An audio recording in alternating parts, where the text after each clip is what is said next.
这个舒适感具体是指的就是环境，环境相对比较好，自然环境，一个是生活的便利程度。这个夹起来了。我来自我介绍一下，我是优米，然后我现在在东京的一个国际学校读书。我今年17岁，然后马上要高3了。就是这个语言学校是怎么样子的？这个学校我们4月生是作为这个学校第一批这个学生吧。一开始只有3个班，然后7月上来之后，现在已经有6个班了，就分成上午和下午。你们一般都会学习几个小时？我们一天上午要学3个半小时。哦，然后回家以后再继续做作业啊之类的。对，然后我们下午可能大部分是在打工。有什么东西是让你坚持下去的呢？就是你的动力是什么？我的动力，我的目标就是想，因为我从小比较喜欢日本的这个生活环境，我就是希望我自己能在这里拿个身份定居下来，这就是我自己的一个动力。我是感觉唯一的动力吧，就是因为我很确信的一件事情，就是在这里的生活肯定会比国内生活会好很多。那你当时这样搞了一个花了多少钱？大概也就3万吧。也只有花了3万。所以它的性价比特别高，相当于。性价比相对来说，还可以。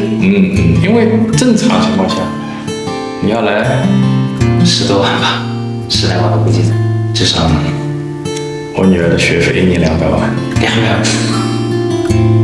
你说这个事情就没有办法去同比了，对吧？所以。我如果丢给他3万块钱，我说你去日本吧，可能我是想象不出来，就他做不到，我也做不到。但是杨老师创造了一个不可思议的一个模式，其实。我们要做一个像全一位留学生考虑的一个学校，需要1亿日元的资金去启动一个学校，10年时间就攒了600万日元吧。只有600万，怎么去建学校呢？很遗憾，这次没法给你们这个学校资质。这种情况，杨老师会不会自杀？就感觉自己不适合当老师，不适合当老师。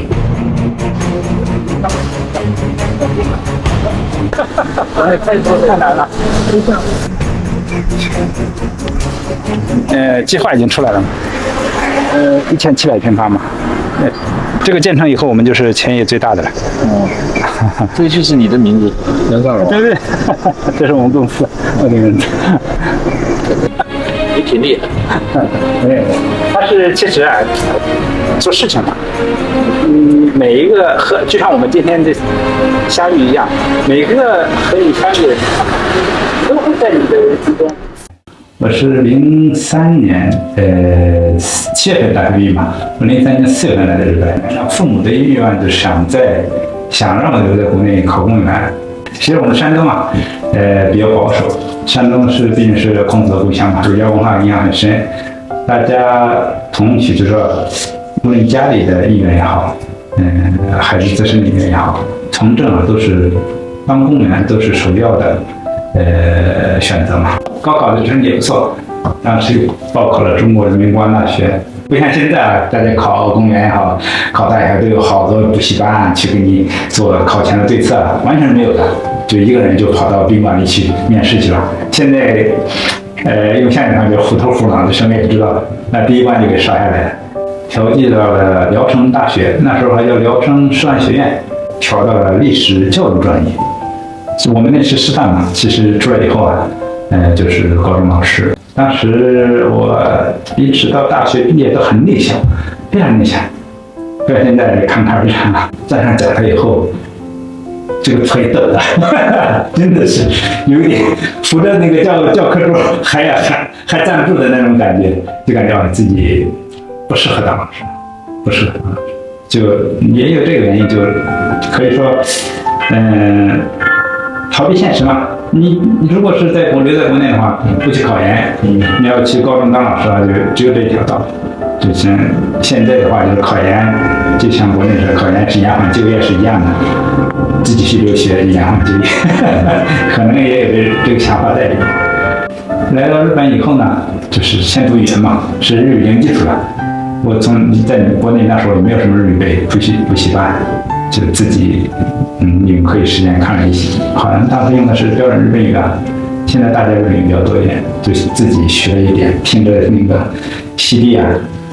学了一点，发一个聊还不完整，就来的人是这个水平。其实当时找工作还是很难。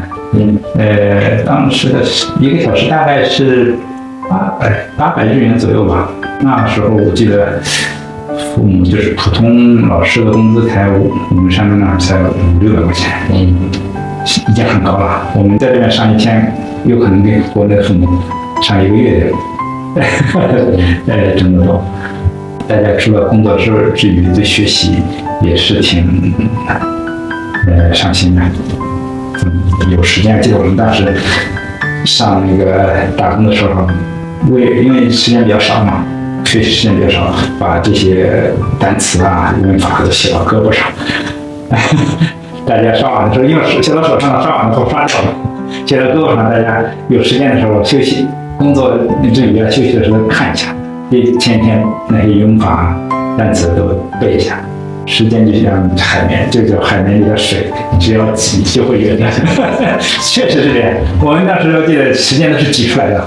边读语言学校，然后有时间再跑到东京外国语，在那里还挺远，从千叶过去这2个小时，坐电车2个小时。从小就晕上，刚来日本头2年电车都晕，我记得从中间我还要下一次车。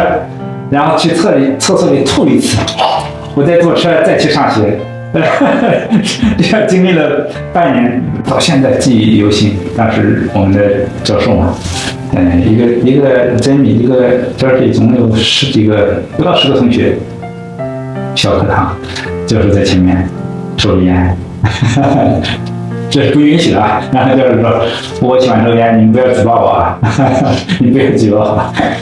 然后去这喝咖啡，然后好像第1周上课，老师就说了一个很严峻的问题，说大家都是在社会上找到，就是大学毕业没有找到好工作的，才会到我这个研究室过来。在日本呢。研究生院就是精神病院，这个印象太深刻了。就是说，大家这些人都是不正常的，大家一起努力把这个课上好。是我觉得触动很大，就是在我们中国这研究生多少人梦寐以求的去继续深造，在日本被收成精神病院。我们这样跟着教授读了1年嘛。读了1年时间，当时要面临着考院生，还是就业。有一个剧受老师那个研究生院就是精神病院这一句话的影响，我就把这个学校就没有继续往上考，就退学，然后留在日语学校里工作。当时反正是学校的学生很少，从办公室里只有我和校长2个人，我从招生到学生管理到他们的帮他们找工作到升学全部都管，这既当爹又当妈。后来我记得刚参加工作的时候，是留学生只有9个人，感触最大的就是在日语学校期间啊，是重新选择老师这个行业，其实对语言教育有很多老师啊，他们的工作态度，通过和他们接触，自己的想法，有了一个改变吧。外国人来到日本，语言不通，然后选择这条道路本身啊就很困难，就有很多日本人选择这个行业，就说希望帮助这个人群，帮助他们把日语学好，帮助他们把工作找好，在生活上、学习上能够帮助他们，帮助外国人能够融入日本社会，在日本有好好发展。大部分老师啊都是这个初衷。那当时自己就被感动了嘛，觉得当老师还是这个职业还是挺有魅力的一个行业，就想这个想法。工作了10年期间也发生很多故事啊。那时候学生都比较虎，用我比较虎啊，中孩子这么打架的，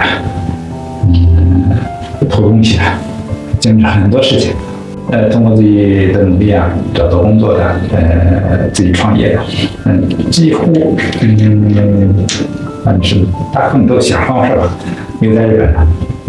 地震的时候，311地震那天，好多我的家长担心啊，当时好像回去了很多回去的，后来都后悔了，因为在日本时间久的话。日本它是一个整个社会制度是比较健全的嘛，你做什么事情，不需要人际关系啊，也不要父母很有钱啊，你只要是正当的事情，都可以去做正当分解决嘛。你如果在日本待个3年5年，你一旦回国，就和国内的社会脱节，就很不适应这种人情社会的这种。08年金融危机，日本经济突然不光是日本呀，是整个全球经济啊都出现大幅下滑。就是用人的地方少了，你来到这边以后啊，也很难找到工作。当时就一下就减少了。经过2012年开始，大家觉得啊，日本这个地震已经过去了。当时我们国内也很震撼了，这么大一个地震啊，发生海啸，损失能够降到最低，对日本这个社会有个重新认识。但是留学生又回来了，从那个时候开始，2012年吧。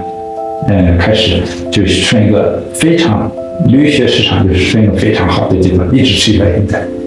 工作是10年期间啊，就是我们部会从一个小学校，从50人到180人，就觉得自己因为年轻嘛，就想能够是不是会有更多的为更多留学生提供的机会啊，就自己想去完全按照自己的想法。去创业嘛，我想做一个这样的学校，因为虽然是日语学校很多，大概现在全国有800多所，将近900家日语学校，但是很多啊都是不是说任何一个社会，也不说日本人都好啊，也不说中国人都坏，任何一个社会它有好的人，有坏人。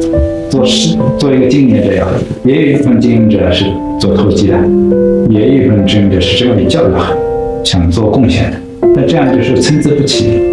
包括我们日语学校这个行业，有很多之前的话就是做房地产的，楼房空了，然后附带着申请一个日语学校，这个房子的价值就翻番了，有很多这样的。还有一部分就是开帕金扣的黑社会的，觉得把人进来做派遣嘛。做组合的，做研究生的，我觉得把留学生申进来当便宜的劳动力转出去，为自己挣钱，也有这样的想法，就各种各样的想法都有。但真正的说，站在留学生的立场上，把这些人群接受进来，接受日本比较先进的教育，给他们提供正确的价值观、人生观，让他们正常走向日本社会，能够在社会上站稳成功。真这样想法的教育我觉得应该不是太多，自己从一个留学生发盘子刷3年盘子，也没有什么资金嘛，10年时间就攒了600万日元吧，基本上需要1亿日元的资金去启动一个学校。只有600万，怎么去建学校呢？当时就给老师说了一下情况嘛，你不要担心这个工资，其他的钱我们没法去支持你嘛。但是就说，做日语学校需要文部省和法务省审查嘛，这个审查大概是1年时间。因为没有钱呢，就从国内的朋友啊、日本的朋友那里借了，当时应该是2000万日币的资金，买了一个小的教学楼，只有3层楼，1楼是老师们的办公室，2楼一个教室，3楼一个教室，总共是8室。一个教室是上午、下午，同时就是两个班嘛。借了2000万，然后自己的600万就是启动资金，启动资金，一腔热情啊，那时候一腔热情。这个老师在考虑我们要做一个像全为留学生考虑的一个学校，看看大家有什么想法，支不支持啊？那时候记得有5个老师，后来又来总共6个老师，就挺可以，我们一起支持你做这个事情。正常这样的话，就是1年半的时间，这6个老师没有人要1份工资，因为我们没有资金不够啊。当时需要文部省面试，面试的时候文部省就说：“你看材料，正常的话一个学校启动资金要3000万，才能维持正常，从开始准备到正常开校这1年时间需要3000万的资金去投入嘛。大家看我们怎么只有600万？当时文部省就。”我们几个老师就把我们的热情就想我们建一个这样全为留学生服务的学校，把这个想法，就正常面试要2个小时嘛，我还有就现在的校长，还有我一个班主任，我们3个人就去了。看2谈2个小时，最终的结论，我们省的那个面试官就说：“你们的对教育的热情，我们完全是理解的。”但是这个资金，你们的这个经营状况是达不到标准的，就是人家很诚恳，因为确实是这样。如果按正常的程序走，一个老师这1年的工资就要将近600万，其他的还不用说，你要不要再说投一些教学设备啊之类的，就更别说了。当时记得是15年的8月份。应该是8月份出结果了，文部省打电话过来，就正式的结果出来了。打电话过来说很遗憾，这次没法给你们这个学校资质。当时记得其他老师很担心，现在这种情况下，老师会不会自杀？当时我记得回到家以后，我爱人嘛，就到处找，怎么没人啊？是不是有什么事儿？当时就很担心，然后就朋友打电话过来，没有问题了，我说没事情，需要那就再准备一次嘛。当时就借了2000万，做了一个存款证明，但是所有的材料都要重新再递交一次的。你申请的话，不是说你交上去就可以了，还要再等半年。当时就凑了2000万的做个存款证。交上去以后，重新再去面试走程序，16年的10月份，就是8月份就拿到资质了。只要能够拿到资质见效，大家都很有信心，因为你只要有生源，有好的生源，就不怕经营做不好嘛。所以我们第1年就实现盈利了。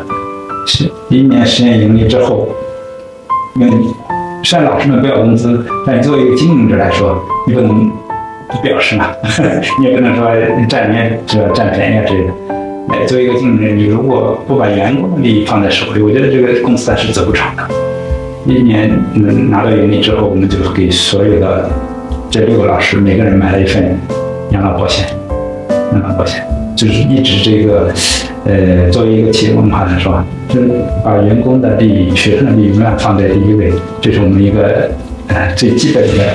因为没有这些老师，我们连开始都没有，这是很自己挺感动的一个地方，就是可能就是自己没有那么聪明啊，一路走来就是很认真的。你看，昨天有3年在打工，也是3年没有换工作，然后这个学校的工作室也没有换工作，可能就是一直在努力的、认真的做同一件事情。只要认真的做一件事情，肯定会有周围的人过来帮你。从6个人到现在的50人，明年规划到100人，最终这个我们构思啊，就是100人的正社员，然后加上500人的派遣社员，就促到600人规模。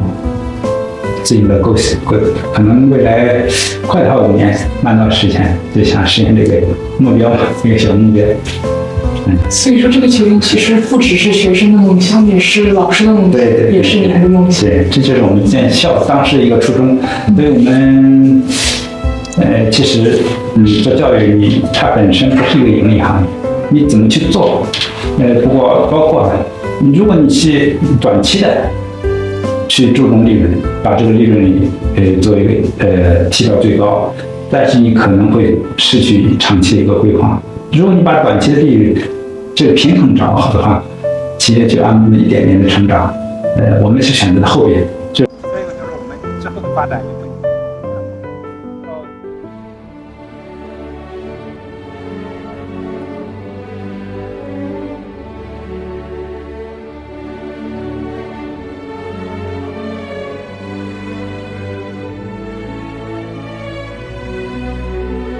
这个建成以后，我们就是全业最大的了。这就是你的名字，梁大佬。对对，这是我们公司，我的名字。他这个写的是明年的9月30号完成，明年年底。9月30号盖得好吗？明年年底的。对啊，对，明年年底可以盖好，8个月就可以。日本现在有8000多所废弃的小学、中学啊。他们你放在那儿，它会变成废墟，政府也很头疼，它就会一个再利用的问题嘛。我们就把我们现在的模式，就把这个学校租下来，租20年，给当地的政府合作，当地的企业合作，让他们像校企合作一样，他们需要多少人，我们就来给他们从国外接受多少人，然后给他们培训啊，包括一些职业技能，日语啊。就是我们建这个学校的目的呢，是作为一个市的外国人的活动中心。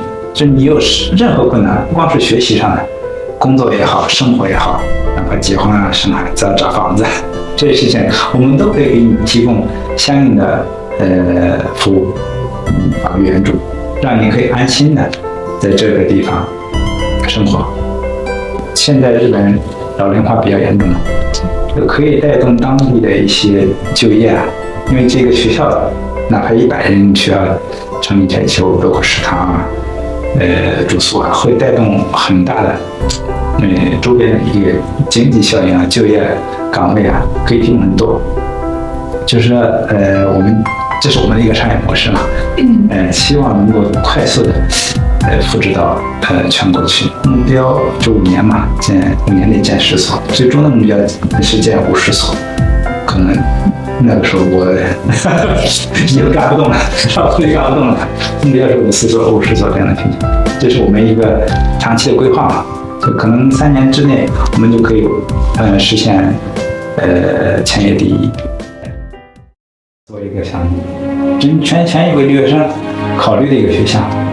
真正的说，站在留学生的立场上，把这些人群接受进来，接受日本比较先进的教育，给他们提供正确的价值观、人生观，让他们正常走向日本社会，能够在社会上站稳成功。